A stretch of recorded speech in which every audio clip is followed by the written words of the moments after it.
But first, back in March when this COVID pandemic first hit with immediate economic consequences, of course, and unknown health ones, Scott Morrison told us back then that 2020 would probably be the worst year of our lives.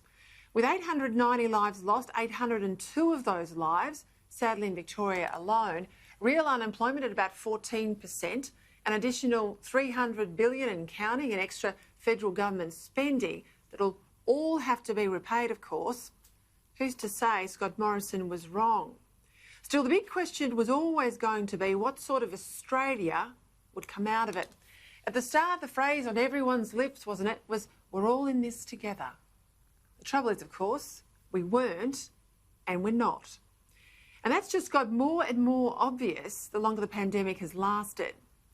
For most people in the public sector, life has got easier, not harder. No public servants have lost their jobs. No public servants have had their pay cut.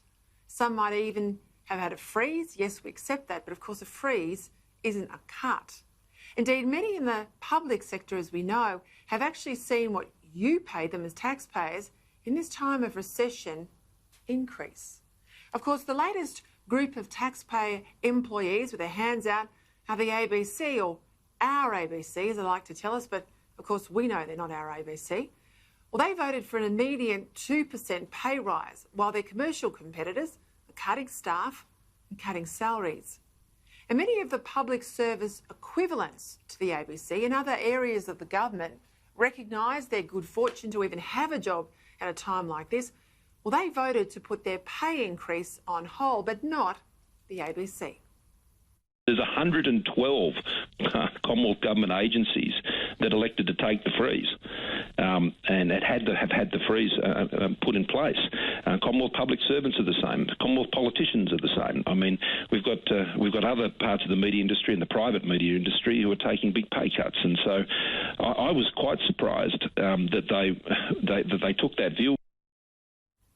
Then, of course, there's the heavily unionised staff of those big businesses that are largely protected from market competition, like the wharfies in Sydney. $170,000 a year before overtime, plus 5 weeks annual leave, plus a rostered week off in every 8 weeks. I kid you not. Now, they had to go slow, as you know, in support of a 6% pay rise. Well, that all ended up in the Fair Work Commission this week, and of course it blew up over 40 or so ships stuck off the coast with some vital medical supplies on board. Not much of the "we're in this together" is there. Meanwhile, even in relatively opened up the economy of New South Wales, lots of venues are still operating under restrictions, and some, of course, remain closed. And don't star me on where this is all headed for Melbourne. On this weekend in Melbourne, new $5,000 fines come into place. Now, this is $5,000 per person, I might add. If you or anyone in your house brings in someone who shouldn't be in there, $5,000 fine. If more than 5 people meet up in a park, even if it's a family of 4 and 2 grandparents who haven't seen each other for some months. But you can leave some of the kids home and suddenly it's okay.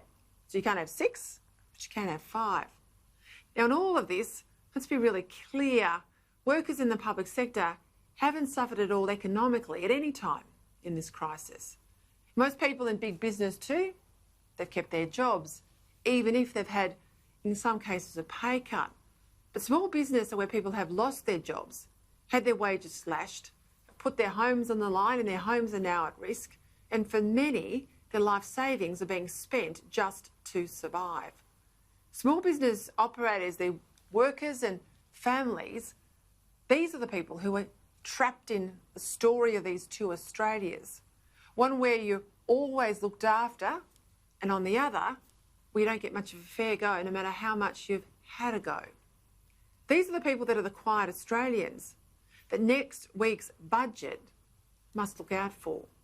One of the worst features of the pandemic cash splash, of course, is the something-for-nothing mindset it's fostered.